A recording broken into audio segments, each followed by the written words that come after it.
ये question history की famous लड़ाइयों यानी बैटल्स के बारे में है। क्वेश्चन क्या कह रहा है? इसमें हमें 4 ऑप्शंस दिए गए हैं और हमें बताना है कि कौन सा जोड़ा यानी पेयर सही मैच किया गया है। A. Battle of Buxar, Mir Jafar versus Clive. B. Battle of Wandiwash, French versus East India Company. C. Battle of Chillianwala, Dalhousie versus Marathas. D. Battle of Kharda, Nizam versus East India Company. चलो मैं तुम्हें एक सिंपल कहानी की तरह समझाती हूँ कि ये सही क्यों है और बाकी गलत क्यों है। 1. बैटल ऑफ वॉन्डीवॉश 1760 सही मैच। सोचो इंडिया में 2 बड़ी विदेशी ताकतें थीं, एक ब्रिटिश और दूसरी फ्रेंच। दोनों को इंडिया पे राज करना था। इनके बीच में जो फाइनल मैच हुआ उसे कहते हैं battle of वॉन्डीवॉश।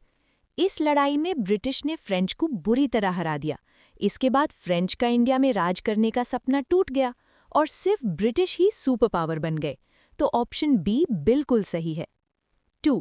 Battle of Buxar 1764 गलत मैच। ऑप्शन ए में लिखा है कि ये मीर जाफर वर्सेस क्लाइव था। ये गलत है। असल में बैटल ऑफ बक्सर में 3 इंडियन किंग्स यानी मीर कासिम, शुजा-उद-दौला और शाह आलम सेकंड एक साथ मिलकर ब्रिटिश से लड़े थे और ब्रिटिश साइड से लीडर हेक्टर मुनरो था, रॉबर्ट क्लाइव नहीं। क्लाइव तो लड़ाई के बाद ट्रीटी साइन करने आया था। 3. बैटल ऑफ चिलियनवाला 1849 गलत मैच। ऑप्शन सी में लिखा है ये मराठास के साथ हुआ। ये बिल्कुल गलत है। ये लड़ाई सिख एम्पायर और ब्रिटिश के बीच हुई थी, सेकेंड एंग्लो सिख वॉर। इसमें मराठास का कोई रोल नहीं था। 4. बैटल ऑफ खरदा 1995 गलत मैच। ऑप्शन डी में लिखा है निज़ाम वर्सेस ईस्ट इंडिया कंपनी। ये भी गलत है। ये लड़ाई निज़ाम और मराठास के बीच आपस में हुई थी।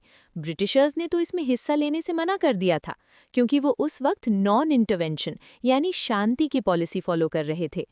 यूपीएससी अक्सर कौन किसके खिलाफ लड़ा, हु फॉट हुम पर सवाल पूछता है।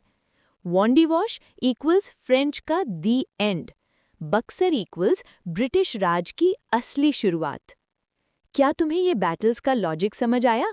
अगर हाँ तो अगला नंबर बताओ।